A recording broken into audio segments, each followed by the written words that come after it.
Okay, hello everyone. Ready to begin? First order of business tonight is quiz. I guess everyone has learned all there is to know about the different types of words in the Pali language. Please close your textbooks and I'll ask questions. Okay.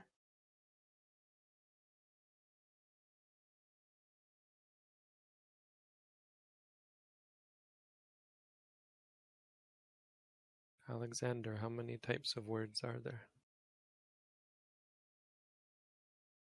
3. What are they?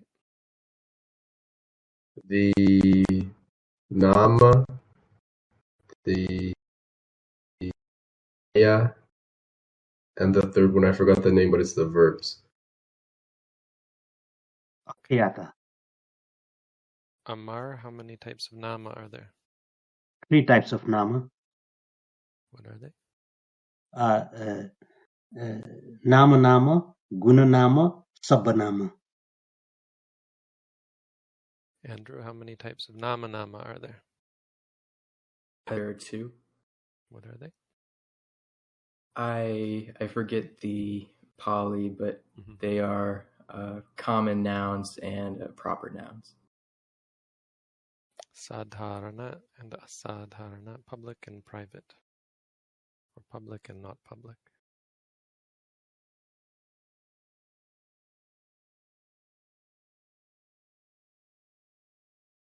Jaideep, how many types of Guna Nāma are there? There are 3 types of Guna Nāma.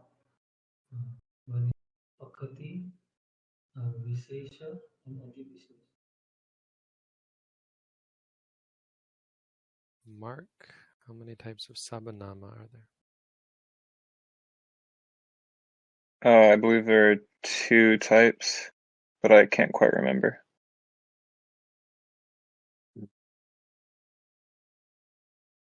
Matthew, what are the two? Matthew, what are the 2 types of Purisa? The 2 types of Sabbanama?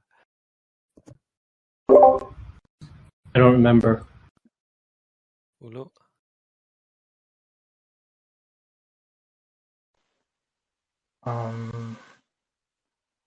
Purisa Sabbanama and Vishesana Sabbanama. Vishesana Sabbanama. Royston, what are the 3 types of Purisa Sabbanama?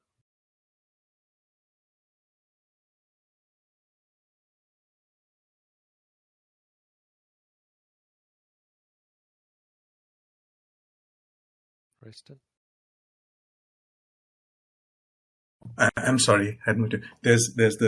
There's the inverted third party, second party, and first party.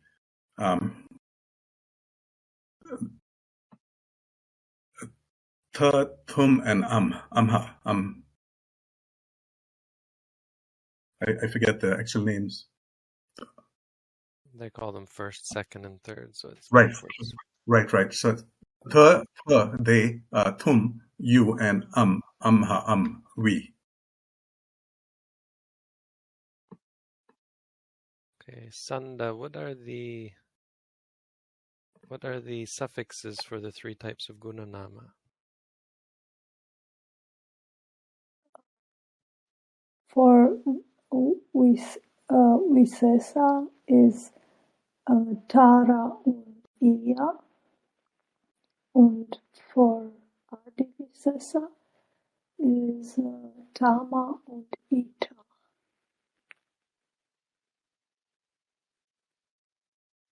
Okay.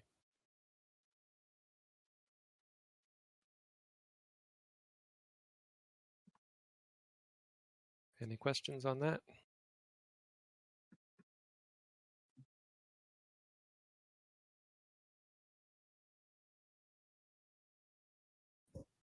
Okay, today we're going to go over the rest of the information you need to have on Nāma. on Nāma anyway. We're not going to get into everything about the other types. I don't know that there's a little bit about Gunanama, I think, and there's a bunch more about Sabanama later on. Anyway, we're in Nāma at the moment. So Nāma is things that are nouns or like nouns. So Gunanama and Sabanama are also Nāma, but they're not nouns. They're just in the same category as Nāma because of how they are formed and used in a very similar way. So the three qualities of Nāma, and this is pretty important to remember because proper translation is going to depend on it. Excuse me, Bante, would you be willing to zoom in so it's the text is more legible for us? Right. Yep. Thank you. I forgot. So for translating, and I guess even more so for composing, you have to be able to match verbs with nouns, for example, adjectives with nouns, proper nouns with nouns, and so on. Proper nouns? No, pronouns with nouns. And so these are the three qualities of Nāma. It shouldn't be just Nāma, because I didn't write this textbook, by the way. One of my students was kind enough to put it together based on what I was teaching. I may be editing it a little bit here. Let's just say it simply. Nāma have three qualities. He wasn't an English native either, so three qualities. Linga, Vachana, and Vibhati.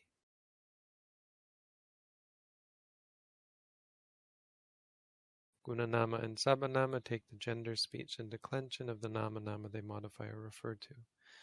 So we're going to be mostly focusing on translation, but you still need to, in order to identify and to associate something with something else, you have to know that this is first person.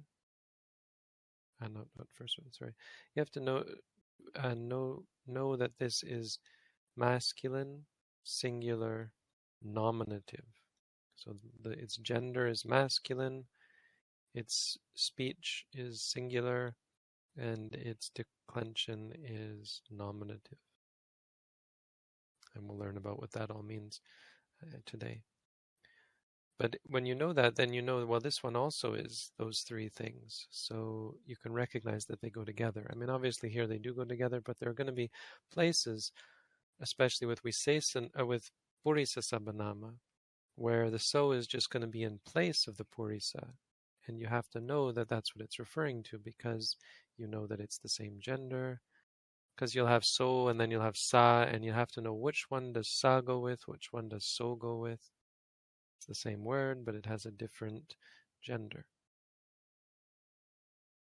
Three different genders: masculine, feminine, and neuter. So in English, words don't have genders. In French, if you're familiar with French and languages like that, they do have genders, and that becomes important for the pronouns you use and pronouns. In Pali, the gender mainly affects the declension. So different genders have different declensions. And a big question you're probably going to ask or want to ask is, how do we know whether something is masculine, feminine, or neuter? You don't easily know. It's one of those ultimately things that requires an incredible amount of memory, be able to remember what is what gender. And there are going to be places where that's important. There are going to be occasions where knowing the gender determines your ability to translate a passage. Quite often you can infer it by the context, and you can tell it by the declension, the ending of the word, because the declensions will be different. But if you mistake the gender, you can translate something completely wrong, because one ending for masculine, the same end will mean one ending of a word will mean one thing in masculine and something very different in feminine, for example, in feminine. Sometimes it's very easy to tell the gender. Purisa means man, and so of course it's masculine. Kanya means girl, and so of course it's feminine. Vachana means speech, and so it makes sense that it's neuter. But Dara means wife, and it's masculine, probably because I think it relates to the being a possession of the husband or something like that. It means of the husband, maybe something like that. Earth, why is that feminine? Well, there's something probably spiritual or religious about that. But why is wisdom feminine? I mean, there's nothing right away that suggests that wisdom would be feminine or masculine, right? These two, honestly, you would think would be neuter. Dhamma as well. Why is that masculine? So some are going to be just things you have to remember. And the most common, I think, way to remember is by remembering how it was used. So you'll see often the word Dhammo, for example. And because I remember it, seeing Dhammo, I know that Dhammo could only be masculine, as you'll see when we learn the declensions. And so then I'll remember, okay, Dhammo is definitely masculine because there's Dhammo. Dhamma must be masculine for that reason. Because you see Kamani, then you know that Kamma is neuter because if you know what Kamani, the declension Ani is, for example.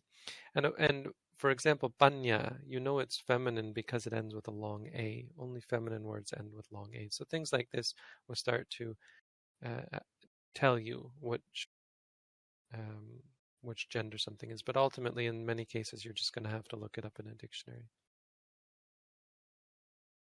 Especially because masculine and neuter are very similar, are identical in most cases. Is it all masculine ends with short? Rasa? I'll show you what the possibilities are. We'll get to that. That's part of But all feminine ends with dirgha, right? No. Bhumi doesn't.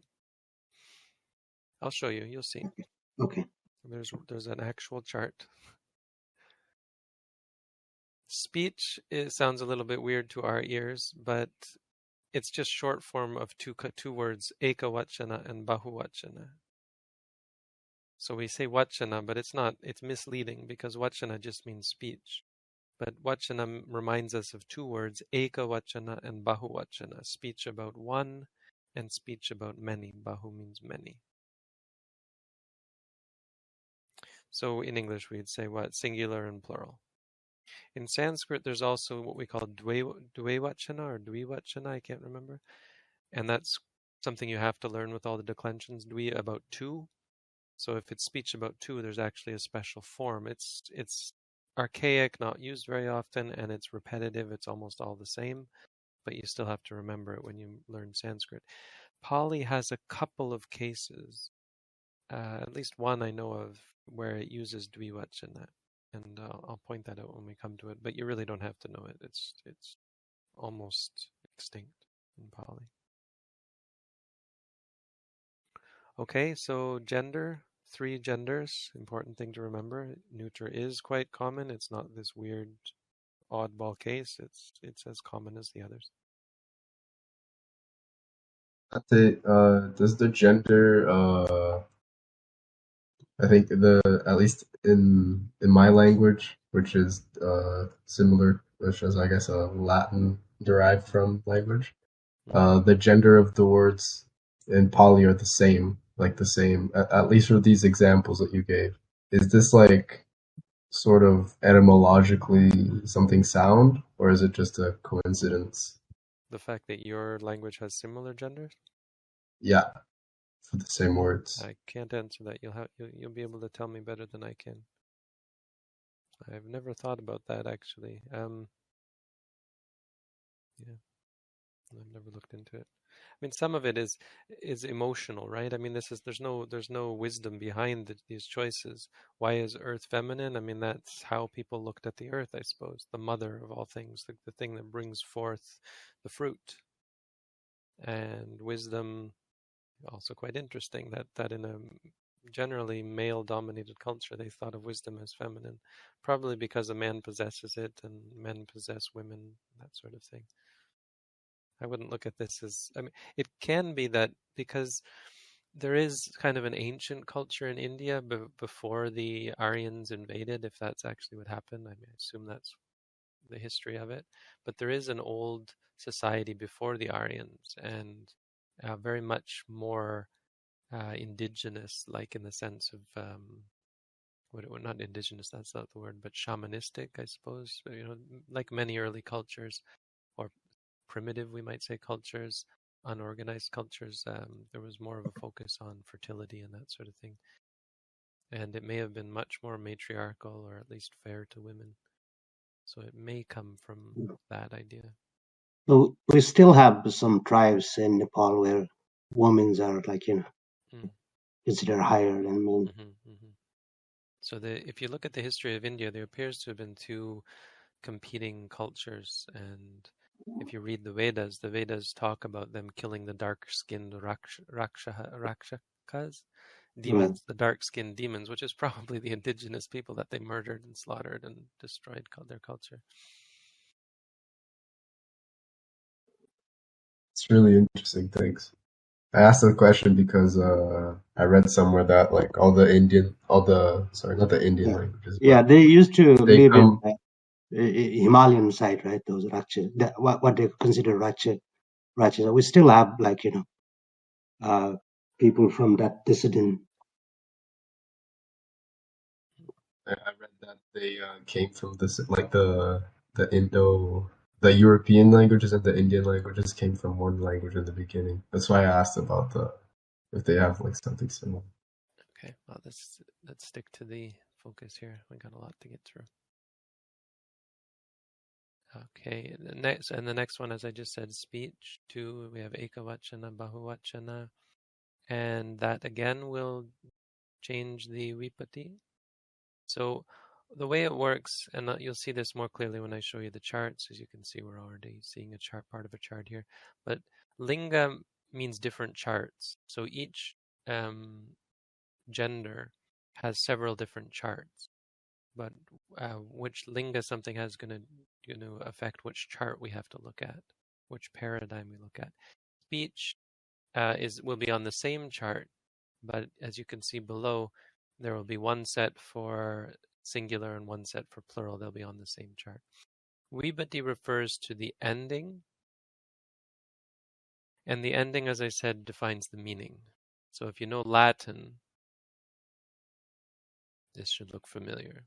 Nominative, these are the vibhati.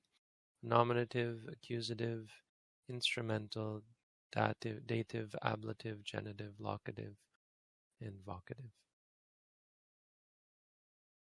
These are the 8 vibhati. And so when you look at a chart, let's go right on to a chart. Where's our chart? Here's a chart for Purisa. You'll see here we have the singular here, singular forms of Purisa, plural forms of Purisa. And for each different vibhati, 1, 2, 3, 4, 5, 6, 7, and 8. So these are the meanings of the vibhati, and this is something very important for you to memorize. If you don't memorize what I told you already, I would recommend remembering these 3. And of course, the genders, but that's not so hard. I mean, that's pretty easy. Remember those 3, but much more important is to remember what each of the vibhati means. Each of the declensions mean. So let's talk about that now. Very clear? So vibhati, yeah, there's just 7 of them. Let's start there. Nominative is when something is the subject of the sentence. So let's look here.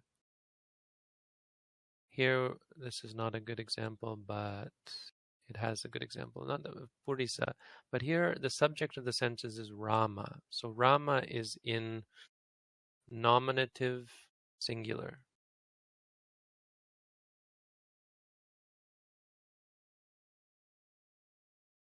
Because he is the subject of the sentence. This sentence means Rama goes to the forest with a man or the man. Or the is not specified, and you'll have to supply that yourself based on the context. But because Rama is the one who is going to the forest, Rama is the subject of the sentence, doing the action. He is in the nominative.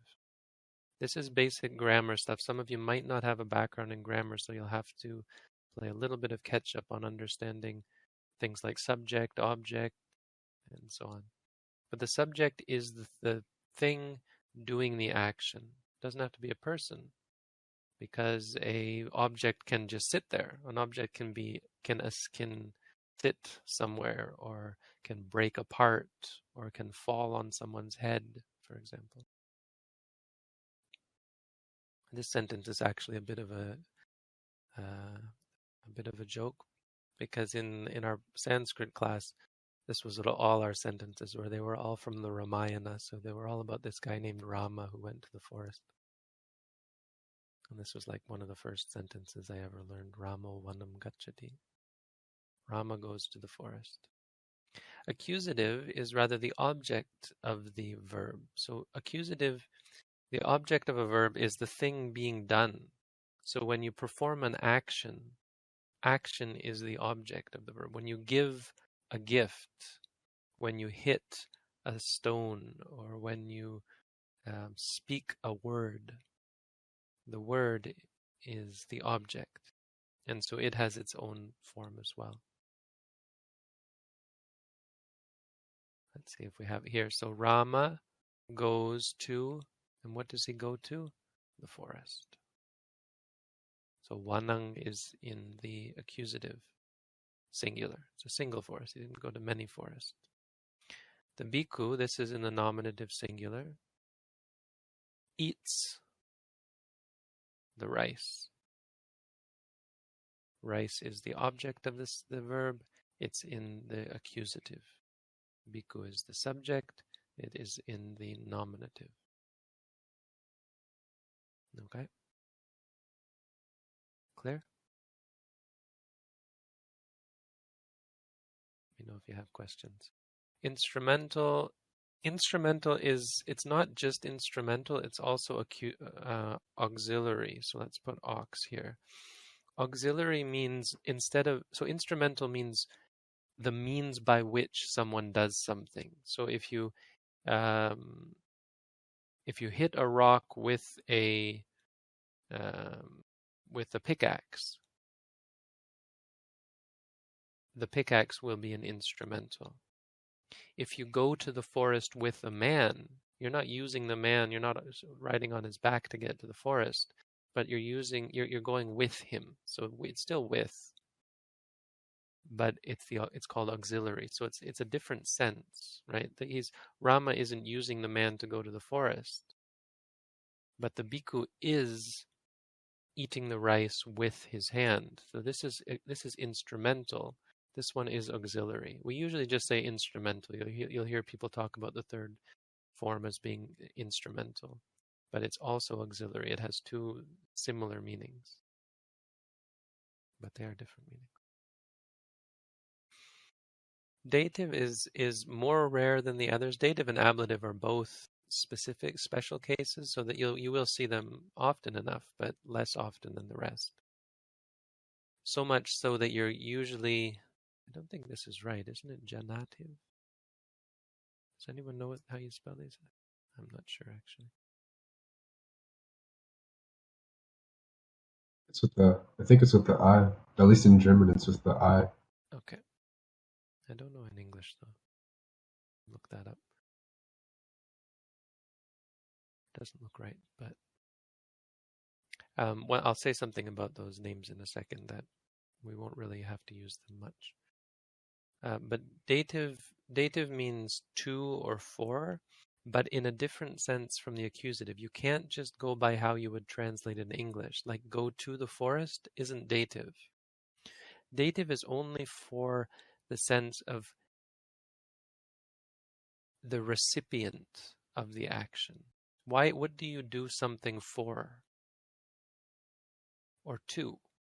So if you give a gift to a person, the person isn't the object of the verb because he isn't being given, or he or she isn't being given. I mean, it's not the thing you're giving.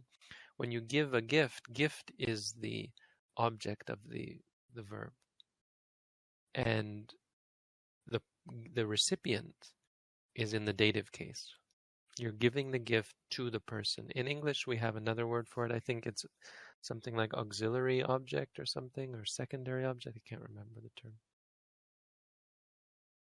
Indirect object, I think is what it is.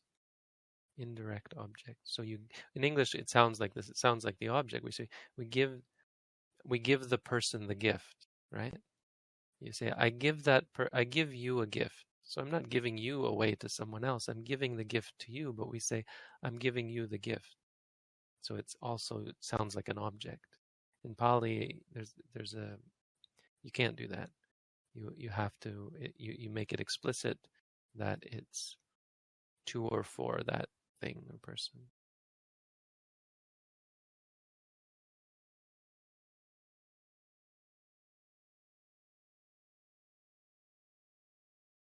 It can also be for the purpose of, I think.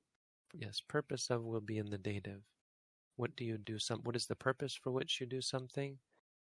But in that case, I think that's where you would see this form. You see this form with atta. Atta is actually not really a declension because atta means something.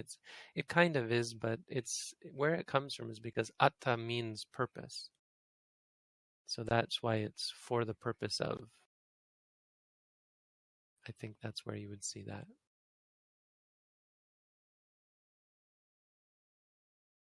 Ablative means from. So in ordinary senses, where someone comes from, something is emitted from something, like from the Buddha there were emitted these rays of light. A place where a person comes from. And one special case that you should keep note of, because this will fool you or this will throw you for a loop if you don't remember it. It's not that common, but it's absolute. You fear from things. So if there's ever a speech about being afraid, you don't say I'm afraid of ghosts. You say I fear from ghosts. That's just the way the grammar works. Something important to remember. Number 6 is really the most common, apart from the, of course, nominative and accusative are the most common. They're everywhere. But of the rest of these, genitive is all over the place. If you see something that's not subject or object, it's either instrumental or genitive, but genitive is most common.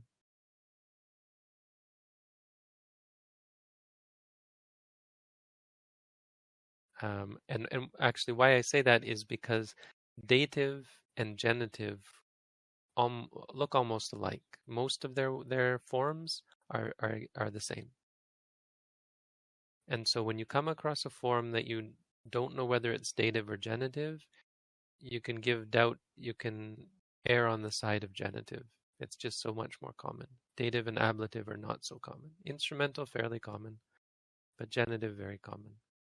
And of course, genitive and instrumental look very different usually, so you won't mix them up so much, but you will be mixing up dative and genitive. So usually, unless you're sure that the grammar dictates that it's to or for someone, usually try and translate it as genitive. Genitive means of, but it also is the possessive. So in English, it doesn't always look like of.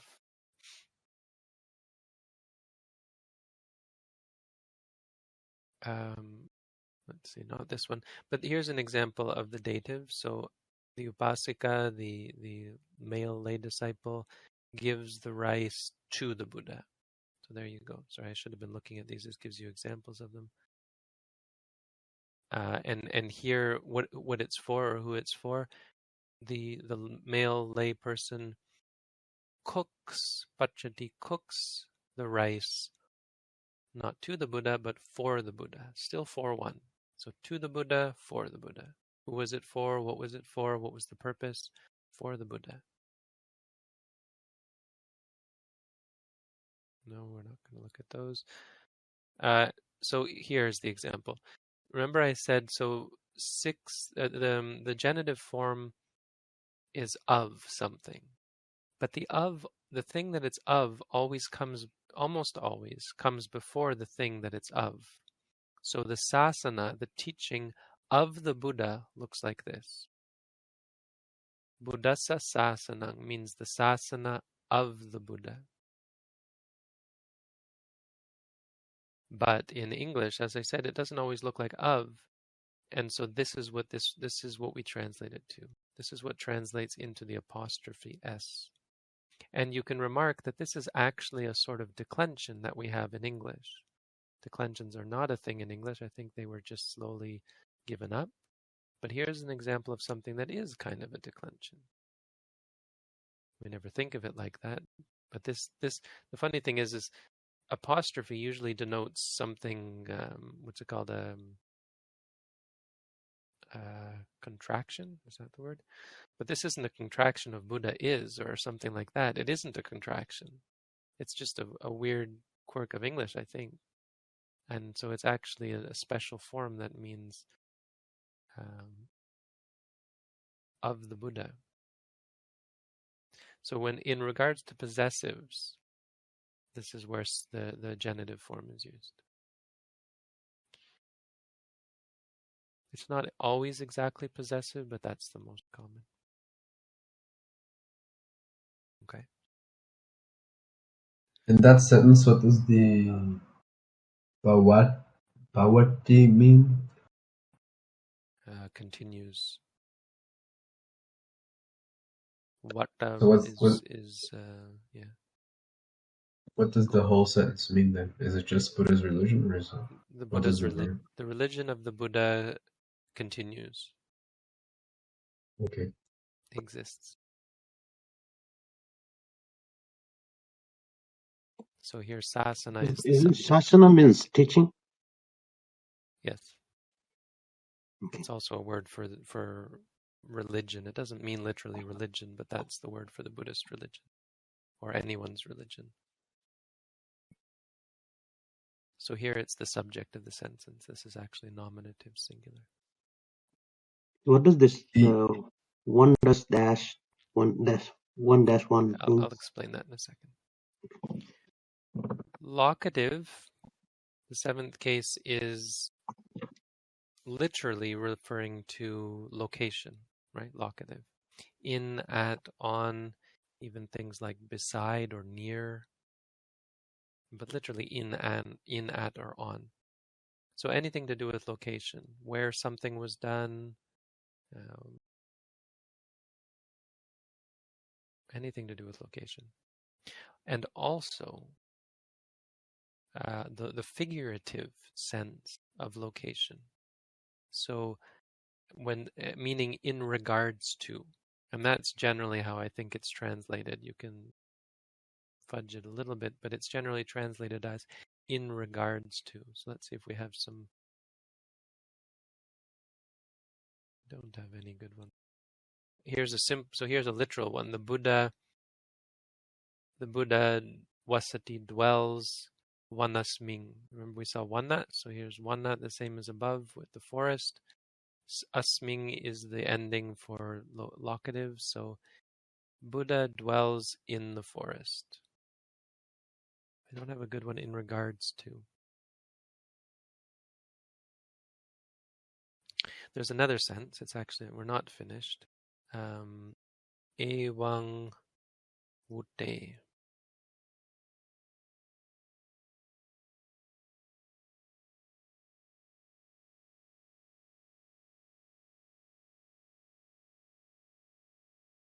Ewang Wutte means when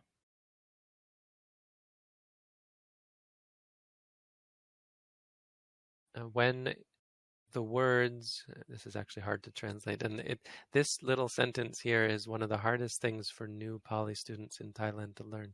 You have to actually memorize what exactly it means. So there's something missing here. Ewang Wachanang. When words were spoken thus. So the point being here that Wutte is locative. Locative refers to time. So let's say there are three basic meanings of locative. There's another use actually as well. Not really. Okay, the first one is literal location. The second one is figurative location, and the third one is time. Like in that time. It's still locative, right? In the time.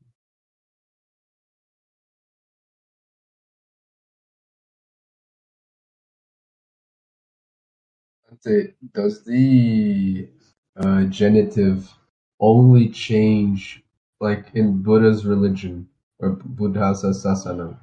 It only changes the possessor and not the possessed.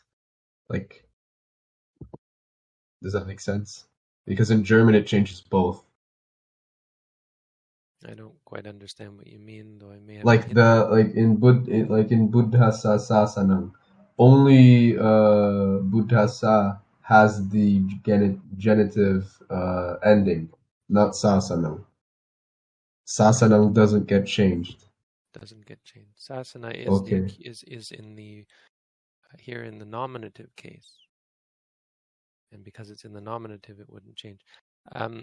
If there was something with the Buddha, and this is what you're going to have to get your head around, is that, as I was saying before, guna nama will be like the nama that it's with. So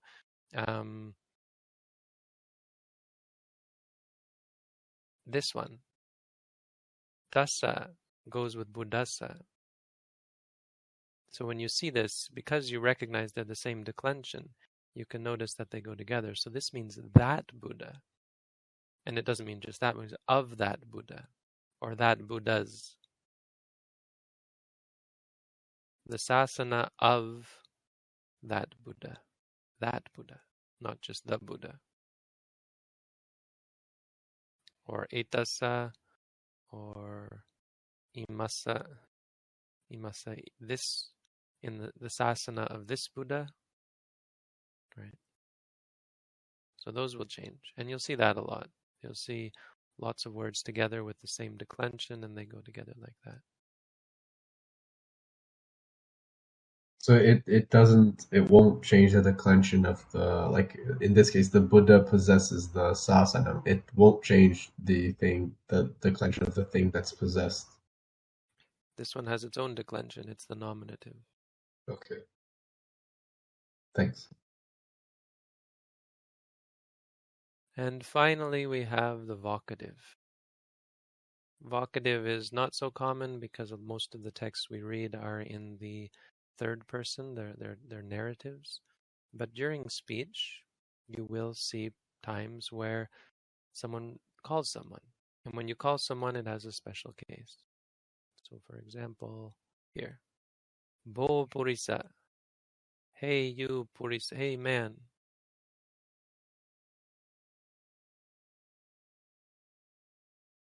Okay.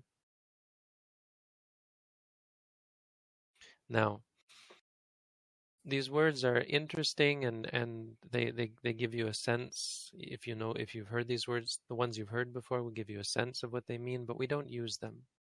In Pali, that's not what they're called. These aren't translations from the Pali. The Pali translations are the Pali words are first declension, second declension, third declension, and so on. This one is not called the eighth declension, it's called alapana. It's not technically a declension, I think. It's not quite considered one, but you have to remember that it is different and has its own forms, sort of. It's very similar to the first declension. So it kind of is seen as the first declension, but an irregular form of it, I think, something like that. Okay, so these numbers that you're seeing, these numbers are what we're going to use. They're going to be very important for this course and very useful. So get this straight right now. Simple and easy and very useful. I took this from my Sanskrit professor, so he gets full credit from it, wherever he got it from. We refer to anything in these charts, because we're going to have charts that look just like this with actual forms in it, will be referred to by the number. This ekavachana is 1, bahuvachana is 2. So we refer to these as, for example, this one here, 6-1. This one here, 5-2. This one here, 1-1. This is how we're going to refer to things. You're going to be learning these charts, and I'll be telling you, or you'll be asking me which form is it. I'll say it's 1-1 form, 2-1, 3-1, 4-4, 4-2, 5-2, 6-2, whatever. Okay? So, for example, with Purisa, 1-1, nominative singular. 1-2, nominative plural. 2-1, accusative singular. 2-2, accusative plural. Is that clear? Yes. Okay. This one, I guess we'll refer to it as 8-1. I don't know. I guess we might even refer to it just as vocative singular. But we can also think of it as 8-1, 8-2.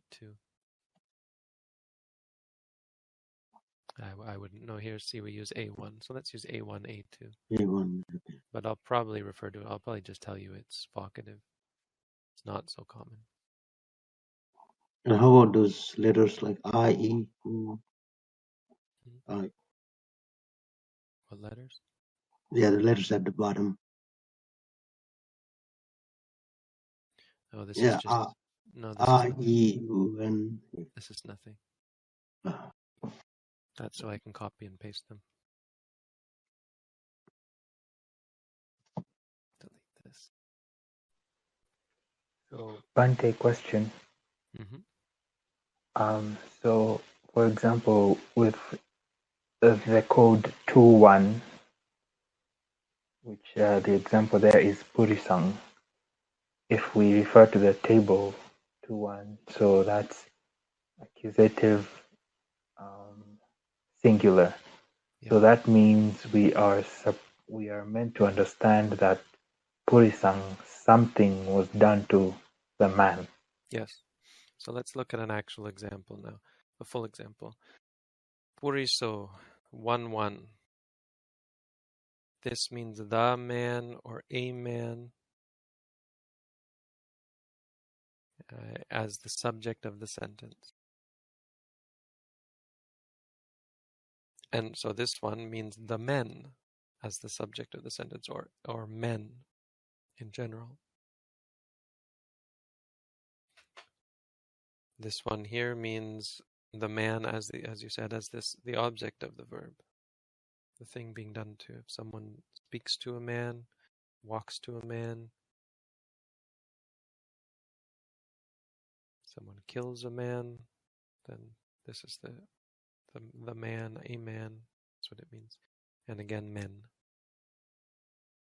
This one means with. This is 3-1. This one is the instrumental or auxiliary, so it means with the man.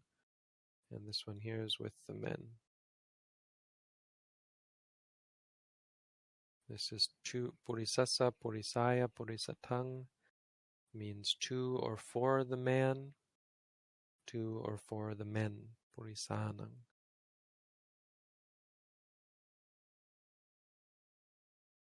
Purisasma, purisa, from the man, purisehi, from the men. And purisasa, purisanang, to the man, of the man and of the men. And here you see what I was saying, that actually the 4 and the 6 look the same. You can also notice that 3 and 5, plural is the same. But 5-2 is very rare, so you don't have to worry too much about it. The context will tell you whether it's 5-2 or 3-2. 3-2 is much more common.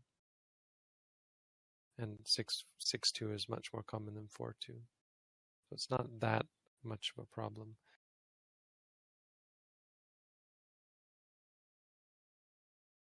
It's a shortcut, because take, for example, here's another example. The 1-2 form can be the same as the 5-1 form, but it's much more likely to be the 1-2 form, and it's a shortcut you can take without having to perfectly understand the sentence, because this is quite rare, and there's only special uses. It's rare, and there's only special uses of it, so you don't have to be concerned about making the mistake.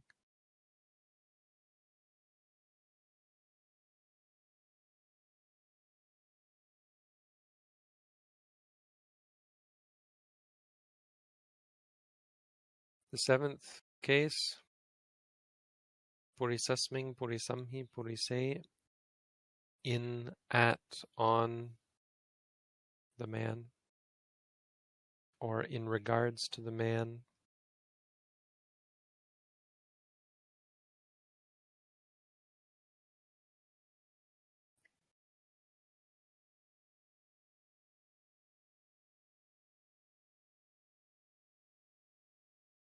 And in regards to the men, in the man, on the man, in the men, on the thing. Lapana, hey man, hey men. So these are the charts that you're going to have to learn. In order to be able to tell when you see one of these forms which one it is, you have to memorize these paradigms, they're called.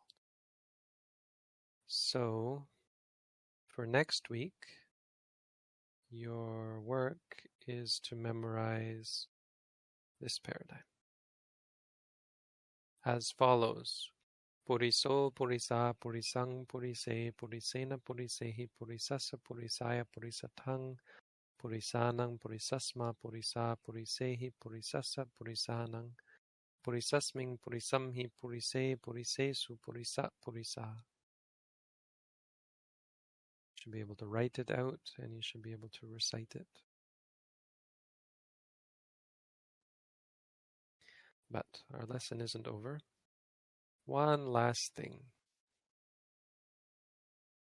Any questions about what we just did?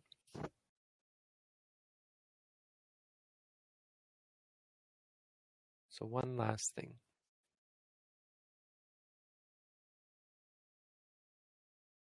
And this is in relation to a question already asked.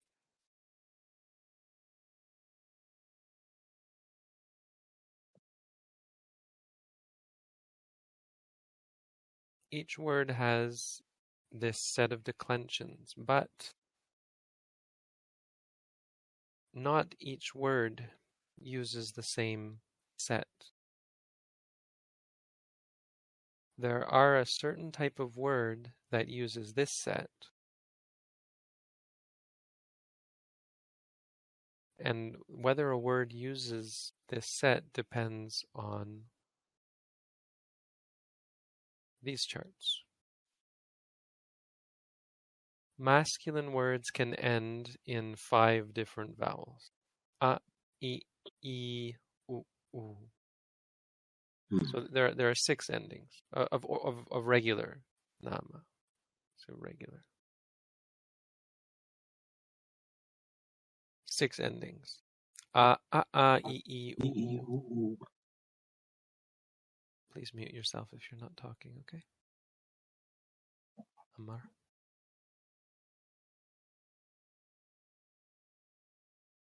For masculine, it uses 5 of them. So in regards to the question earlier, the only one it can't end with is the long A. Feminine, conversely, cannot end with a short A. And neuter nouns can only end in 3. A, I, U, only short. And so each one of these 13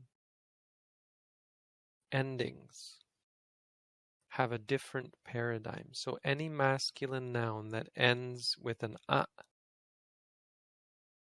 and any regular noun that ends in A, will be declined exactly as purisa is.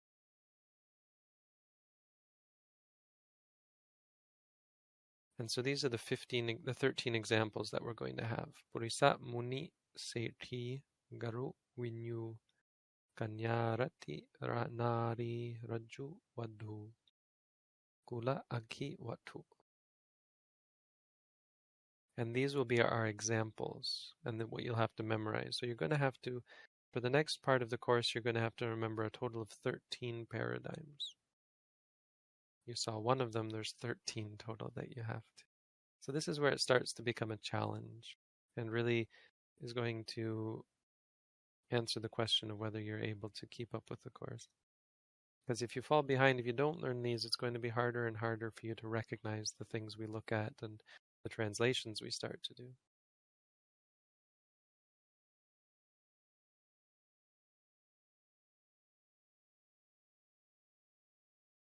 And that's it.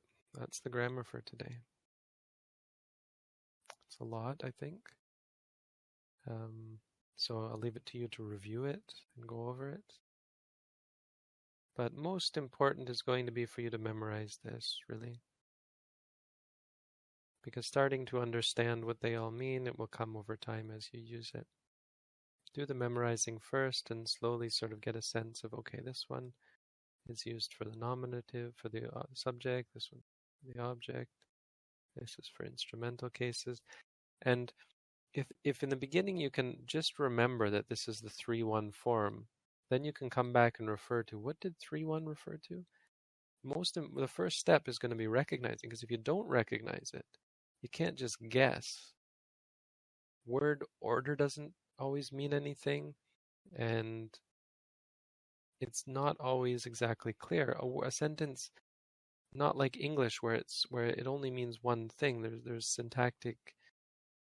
There's not as much syntactic ambiguity in English. I think that's the right word. But in Pali, there's a lot of ambiguity if you don't know the endings. Because there are no prepositions, there are no indicators. So memorize that. These charts you don't have to memorize, just be aware that the 13 is the number that we'll be looking at. You can make note of this fact. So if you see something nominative, like a subject of a sentence that ends in a long A, it's probably feminine. I mean, if it's not feminine, it's not in the nominative. Masculine, it won't look like this, but it will look like this. Anything that ends in O, absolutely. Almost absolutely. No, actually not absolutely. Pretty easy to see when it's masculine, nominative, singular. You're going to see this quite often. Okay? So let's turn to Chakupala. Let's look at a little bit here.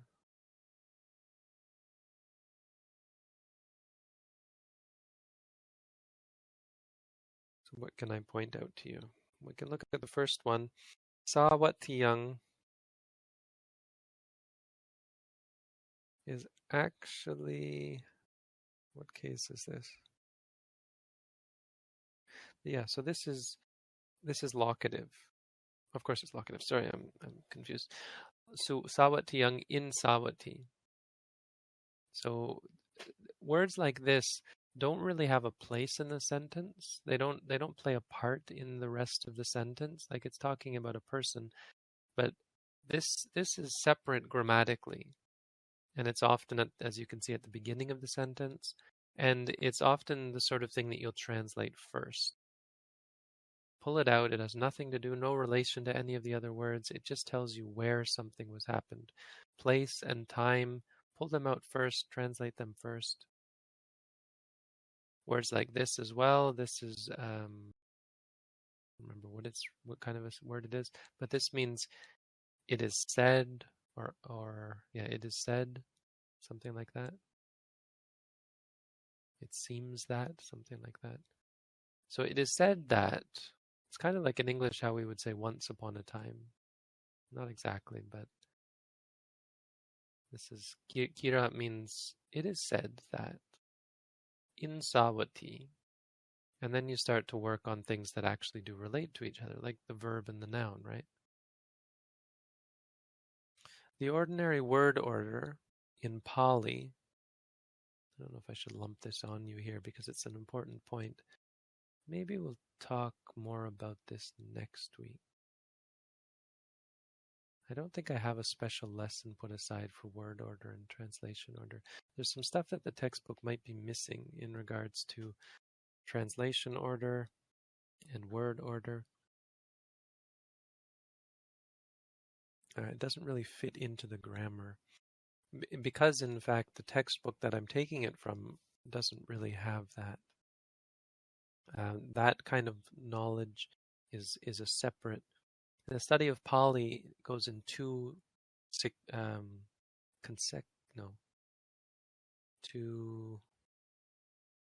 things that have simultaneous lines. Like on one side, you're learning all this grammar, and at the same time, you're doing translation of this that we're looking at right now, and they go together, but they're taught separately. So learning in Thai, on the one hand, you'll memorize all the grammar, and at the same time, you'll memorize a bunch of translations, so you slowly learn how to translate. As a result, that knowledge isn't in the textbooks, I don't think. But okay, so the order of sentences ordinarily is subject, object, verb.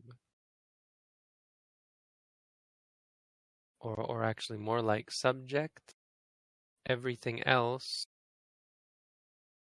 This is all really subject. Subject, everything else would be here, object would be after everything else, and then verb. Subject, everything else, object, verb. A bad sentence because it's odd. Let's see if we can find one.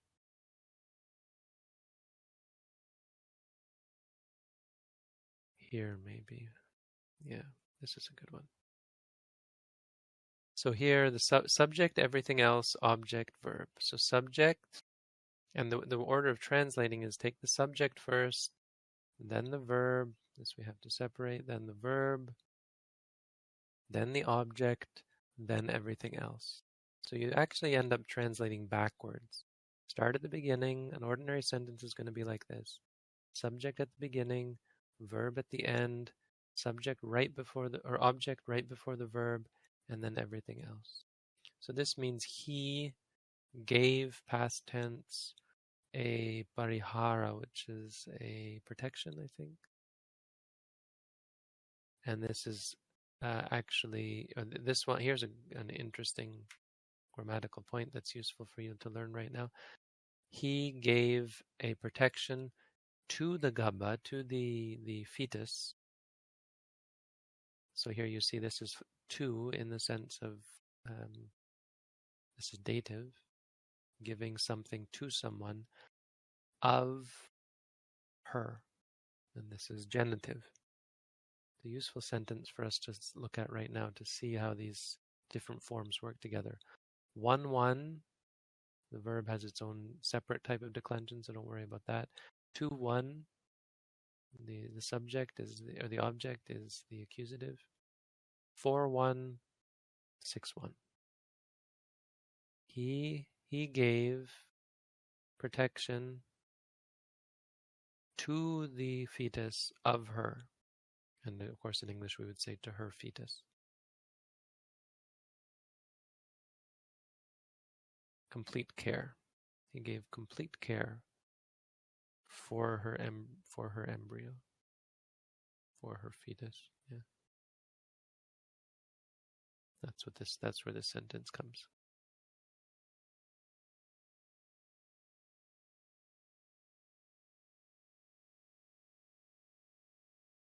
So you have a couple of things that help you translate this. Again, word order, but even word order, as you can see here, this sentence is not exactly clear, because if you go the beginning, well, the first word isn't the subject of the sentence. You have to find it because of this.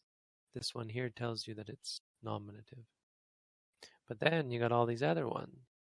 Look at these. These are also 1-1. They're all nominative singular. And the verb comes before them, which is, as I mentioned this to you already, this is just a quirk of Pali that you've got stuff after it. So this stuff, pull it out first. Right, order of translation actually has you translate things like time and place first. Words like this, ewang or kira, pull them out first. So it is said that in Sawati, what?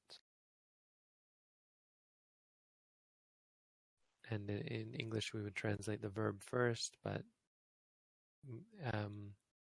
technically we'd want to do it like, probably this one would be our main subject, akutumbika, a landowner, was. This just literally means to be. This is the verb in regards to being.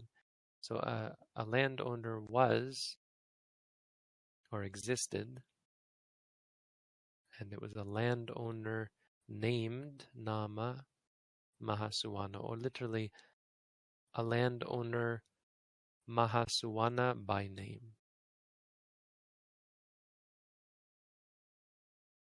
Existed. But it only makes sense if we say there was a kutumbika named Mahasuwana who was Adda Mahadana Mahabhoga Aputaka. So this is in Pali just a way of describing the thing you're talking about. Put it after the verb as extra words. And it's basically, there was a man with this name who was all these things.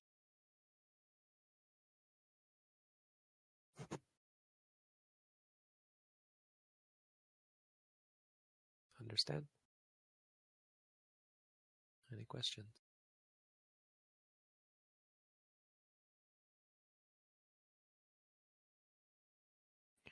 Okay, so your homework, I don't know if you all understand everything or it's just gone all over your head or what. Let me know if there's any problems. This isn't the one. Sorry, wrong one. Where are we here? This is your homework. Memorize this. And I guess at the same time, make sure you understand what I talked about. Most especially this. You're going to have to remember this. It's not exactly memorization material, but you have to remember what each of them means. Something you could start, if you're extra keen, is you could start trying to translate some of this based on that. So you can pull this passage up in the digital Pali reader.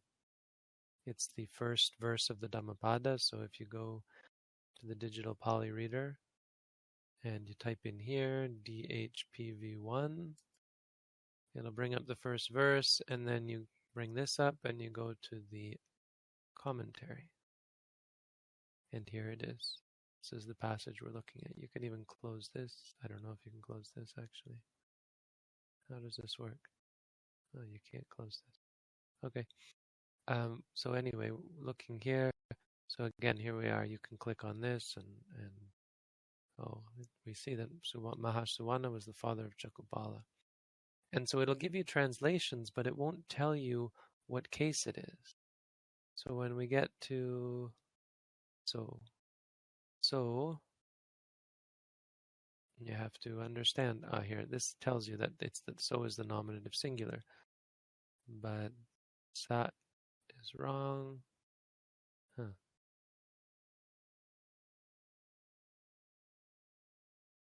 Oh, okay, so it's actually going to give it to you. It's the nominative singular of nominative singular. Yeah, base of the nominative and demonstrative pronoun. That's not exactly how we want to show it, but whatever. Tassa as well. Tassa comes from. Don't know why that's showing that. That's a bit of a problem. So it's not perfect. Gabasa comes from Gabba. So it'll give you what, this is a good example, it'll give you what Gabba means, but it won't tell you what the conjugation is. Now you can cheat because this here, little button that gives you the conjugation. And so you can see here, see, this is what we're looking at. Now this has them in a different order. It puts vocative after nominative, but that's fine. We still have the dative and genitive, so we can see, this is either genitive singular or dative singular. It's either 6-1 or 4-1. So we're going to have to figure out which one it is. And Tassa is unfortunate that it didn't give us. I don't know what's wrong there.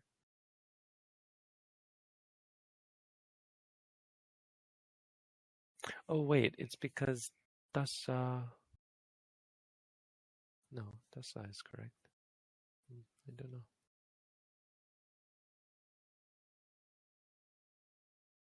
Okay, so you could actually start to do a little bit of translation and really get a sense for how these for finding these. Now,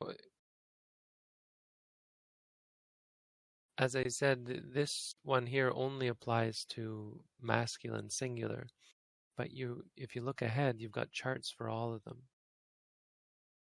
So this one uses pati. This is for masculine ending in e. Masculine ending in e. Look like this.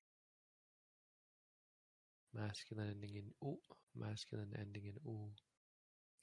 So for this one, all of these will look the same. So you can conjugate any of these. Once you memorize for Purisa, you can memorize. You can chant for. You can recite for Acharya. Acharyo, Acharya, Acharyang, Acharye, Acharyena, Acharyehi, Acharyasa, Acharyaya, Acharyathang, Acharyanang, Acharyasma, Acharyamha, Acharya, and so on. Right? Instead of Purisa, you just replace it with Acharya. And here's a whole bunch of other words that are masculine singular and are masculine short a, and therefore formed in the same way as Purisa. This isn't exhaustive, of course. There's a whole dictionary full of words. But here's some examples.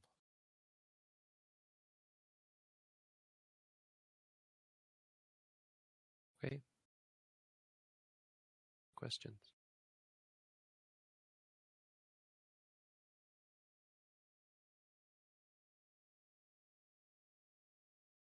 Can you think, or do you know of any passages which are really easy to translate? So we can, is the Chakopala, for example, recommended? The Chakopala is recommended because it's real. It's an actual passage that you would want to translate.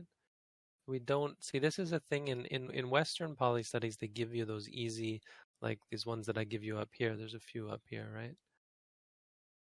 And so this is the kind of sentence that you would learn, but you'll never see a sentence. I mean, a sentence like that isn't so useful for you. It's too perfect. So the recommended way, I don't know whether it's better or not, but it is the way we go by tradition. The traditional way is to actually give you real passages that are hard and to struggle with them. Sanskrit passages, Sanskrit textbook I learned from also had dumbed down passages from the Ramayana. They weren't real passages, but it had a whole different way of going about this. I would really recommend trying out the first section of the Chakopala. Now, if you go to the reader, see, the thing about the reader is it has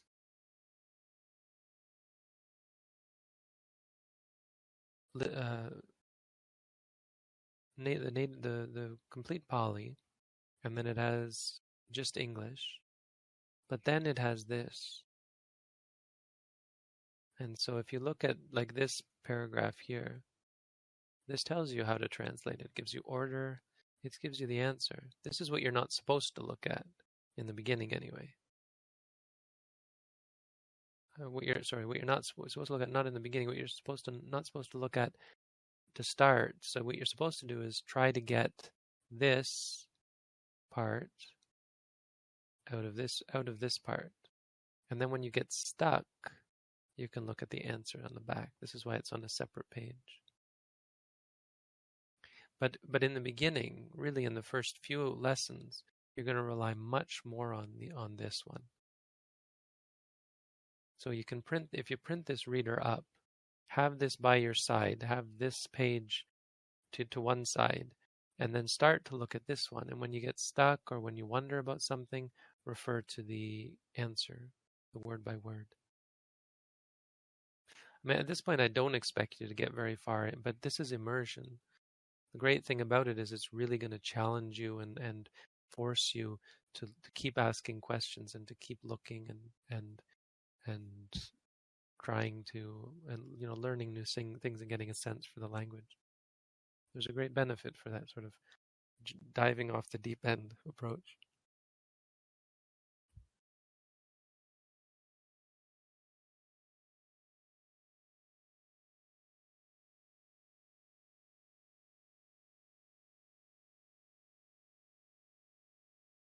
You shouldn't be able to get much out of this yet, but that's okay.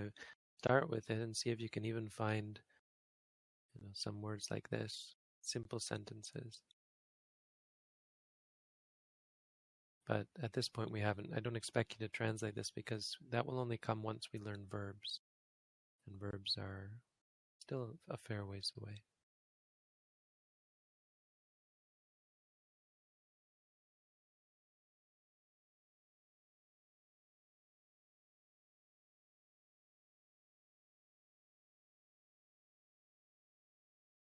But for now, memorize this chart. That's where we'll start.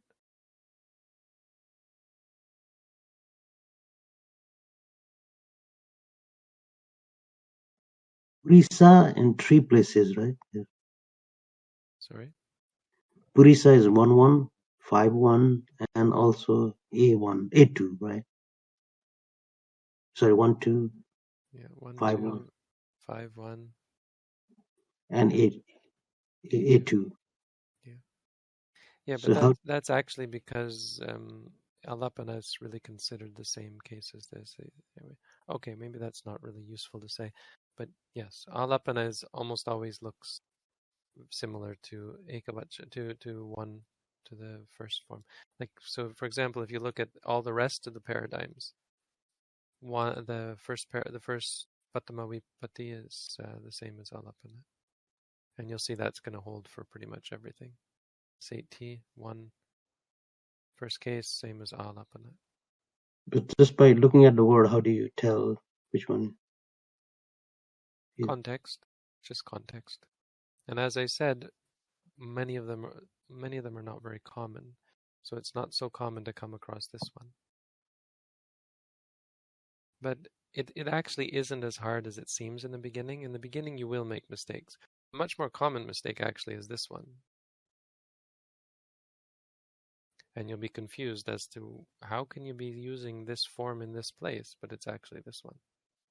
Because locative is fairly common.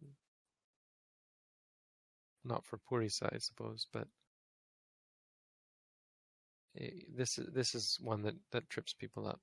So once you've learned the paradigms, you have to notice this similarity. And, well, to some extent, these ones, but again, this one is going to be most common, and this one is going to be most common. These two are going to be less common, so you don't have to think. Don't start by thinking it might be those. Start by thinking it's probably this one, and if that just doesn't make sense, then think, okay, it might be this one. Same with this one. They're just so much more common. Alapana, again, very uncommon, and you're going to know if it's Alapana based on the context. It's going to be pretty clear. But like for translations, once you learn these numbers, the numbering system, and you've already sort of caught on, start to label them. Like, so when you know that it's 1-1, put 1-1 above it, just to remind yourself. This one, you can say, well, it's either 4-1 or, I mean, this word you don't know yet, so don't worry about it. This one is either 4-1 or 6-1. And this one, sorry, this is actually a problem because we haven't learned Sandhi yet. Why? Oh, we learned Sandhi. When do we learn Sandhi? We haven't started Sandhi. It's in there, right? It's just later on. Anyway, This is sandhi, which means that it actually is, grammatically it's this. So don't be confused by that. Don't think that that's something special. It's just a quirk of the language that it smushes things together and they don't look recognizable anymore. So in your mind, you have to keep straight that this is actually supposed to be this. And there's no meaning change. There's just the way you say it. And so you look at this word and you say, okay, this is got to be 2-1.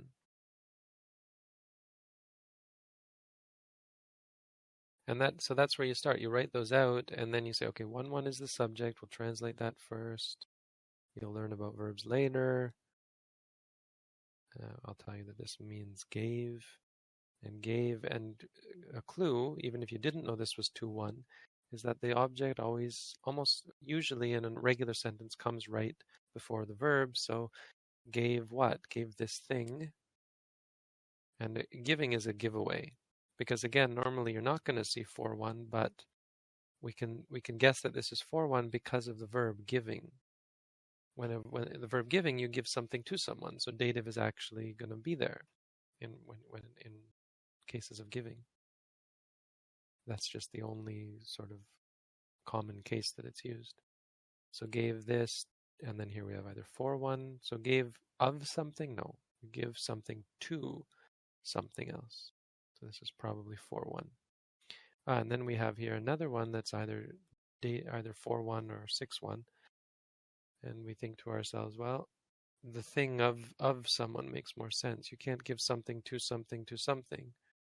This couldn't be to this, to the gabba, to the tassa. Right? To the gabba of the tassa.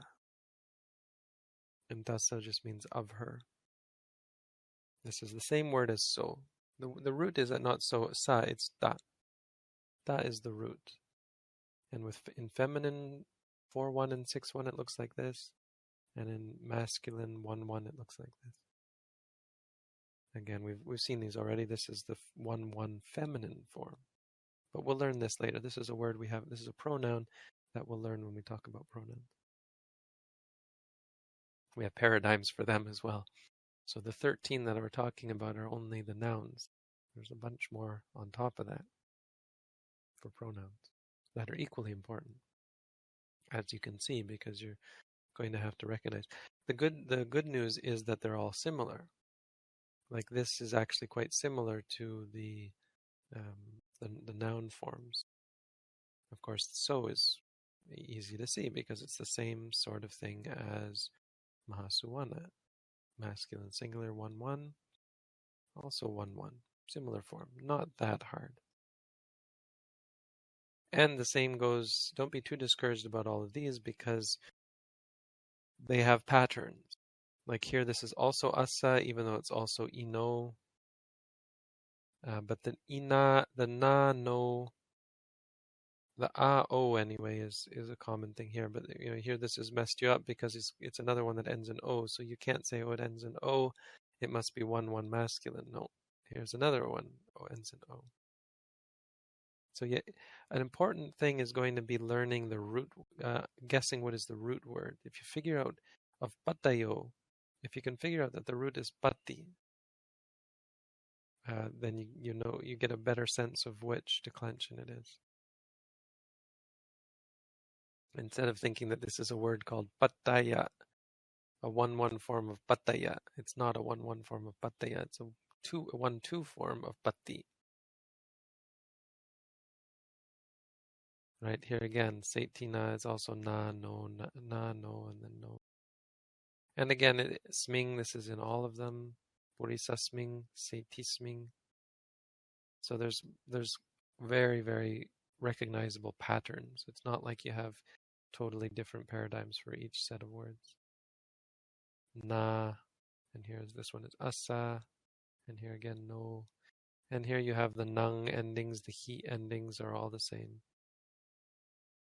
And that also is going to go for feminine. Feminine isn't actually, in the plural anyway, is very similar. Again, na, no, sma, no, sming. And then you get to feminine, and feminine is actually generally simpler. You see all of these look the same. And here's where your question is really valid. How do you know which one it is? Well, yes, it's a problem. And the only context is going to tell you. The answer is context. Write it out. Which one could it be? And that's important because it's a common mistake that you'll find in the beginning. You'll come up against Purise and you'll say, okay, 2-1. 2-2. And then you'll be confused because it ends up that it's actually 7-1. So write it out first. Which could it be? Okay, it could be 2-2. It could also be 7-1. And write those down. Keep them in mind. And then try out both ways. Does it make sense with this one? Does it make sense with that one? And you'll figure out pretty quickly which sense it makes. Because remember, people had to actually use these sentences. So of course there has to be an indicator as to which one it means. We have the same problem in English. And we studied this in linguistics. There are some funny examples where, yes, syntactic ambiguity, where the actually this would be lexical ambiguity. Like lexical ambiguity, I think is the word. It refers to actually words that have different meaning, and that's what this is. This is ambiguity. The English saying, "Time flies like an arrow. Fruit flies like a banana."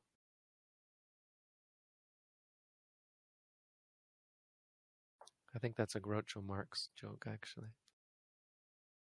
It's a play on lexical, I think, the word lexical ambiguity.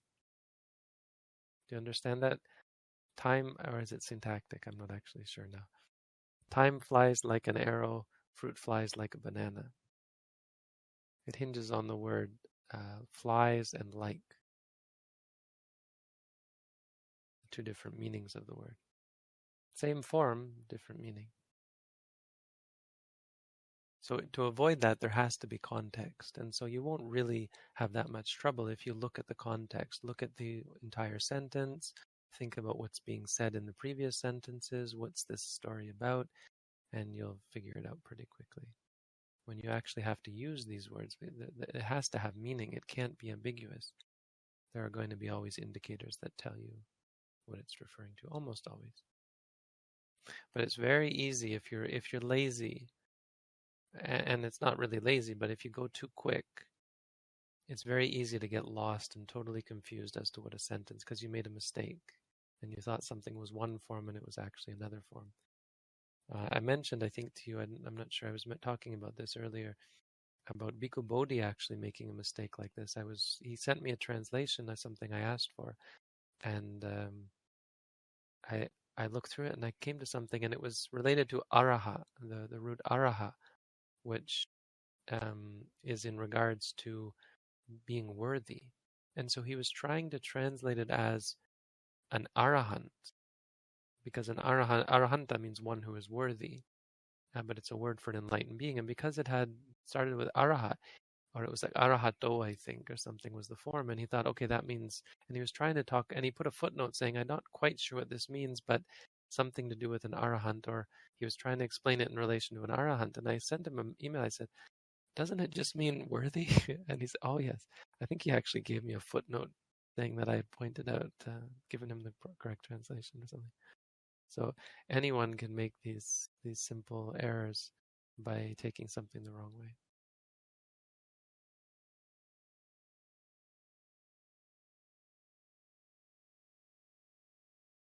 It's a gradual process of learning how to translate. It just takes time and practice.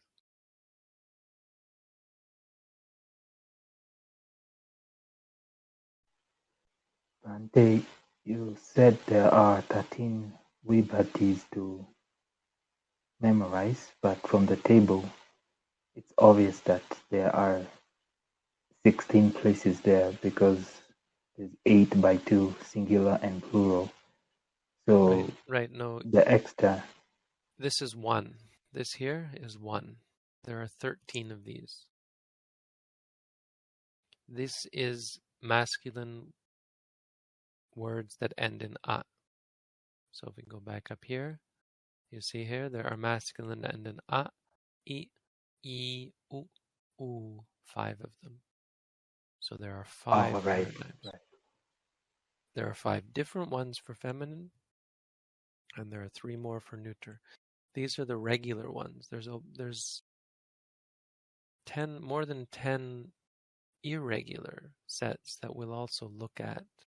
But I think in this basic course, I've usually kind of glossed over them because it really is, honestly, you should learn them. You should memorize them, but it gets to be too much. And it's already a lot to expect you in this setting to memorize all 13 of these. So this is the limit of this course, I think. Memorize these and know about the irregulars. But you can always, once you remember which ones are irregular, you can always consult the charts.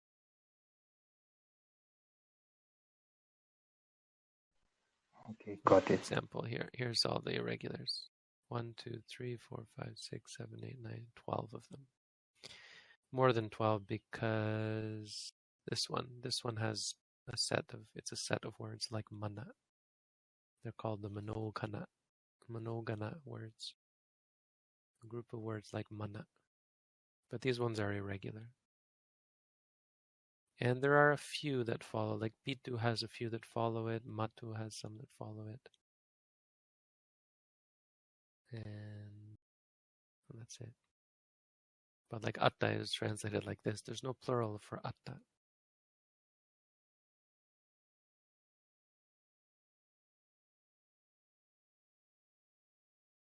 And again, you'll see here's the na, no, right? It's actually quite simple, this one. Atta, atanang, atana, atano, atana, atano, atani. Done. Brahma, more difficult, but still, you see, similar. What it's going to come down to is, in fact, for our purposes, it's it's quite easy because you're not actually having to compose. You don't actually have to remember exactly how to spell it because you'll see Brahmuno, and you'll know from all the regular verbs that that's either 4-1 or 6-1. No, the no ending. You'll just know. You'll see this one, Brahmanang. You don't have to remember a paradigm because you already have your paradigms, the regular ones. You know that this is 4-2 or 6-2. It doesn't change that much, right? Rajunang looks very different. But here's one, Ranyang. You will have to remember that Sandhi has done some funny things to Raja in this case. And here, Bhagavatang is irregular. It should be Bhagavantanang. But it's shortened to Bhagavatang. Bhagava is actually quite irregular in that case. They all have their quirks. Bawang, similar. Bawang, no. Yeah, they're all going to have their quirks. You'll learn about those. Don't worry about them at all right now. You're going to have to first worry about the quirks of all of these, the regulars, how they differ. So you can look over these charts on your own. You've got all this information.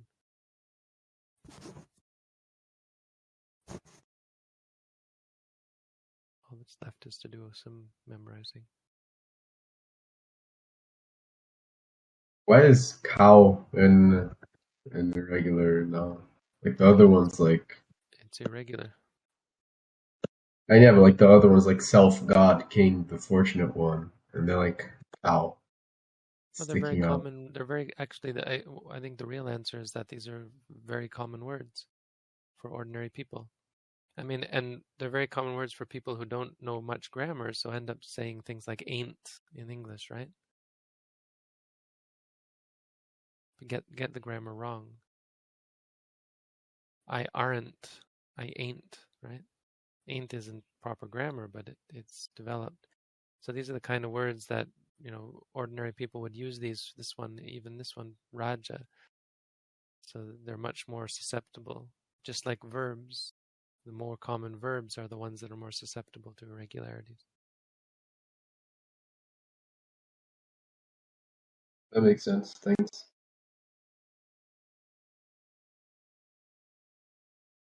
But there could be all sorts of other reasons. But I mean, look at these ones. Like, why are these ones? This is obvious. Absolutely, everyone's using Pitu and Matu all the time, so they get garbled up. And cows in Vedic and Brahmanic culture, were very important. What does it say about it? Here's cow. Cow is very irregular. Cow, you can't even really recognize some of them. No, that's not true, I guess. They're still similar. Go, gawo, gawung, gawang, gawung. Yeah, where do you get gawang from? Don't know. Gawung. This is how language adapts. There is no reason. It's funny, in Thai, they try to give you reasons, try to explain it. Not exactly explain it, but try to make sense of it. And it's really not that useful. There's a whole aspect of the memorization where you have to memorize how the root go becomes the root gawung. And there really is no point to it, because it doesn't become gawung. It just is gawung. There's no rules by which it becomes gawung, or any of them become anything else, really.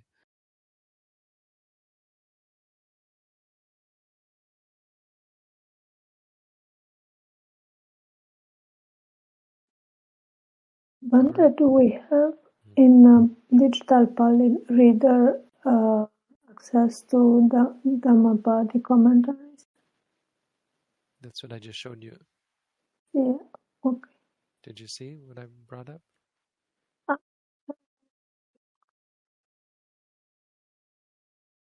Find the first verse here, and then click on the commentary link, and it brings, this is the commentary here.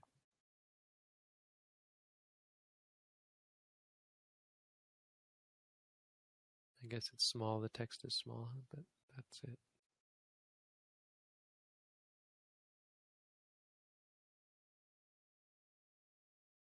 Okay, that's all for tonight.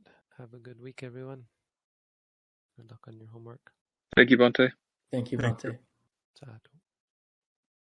Thank you. Good night, everyone.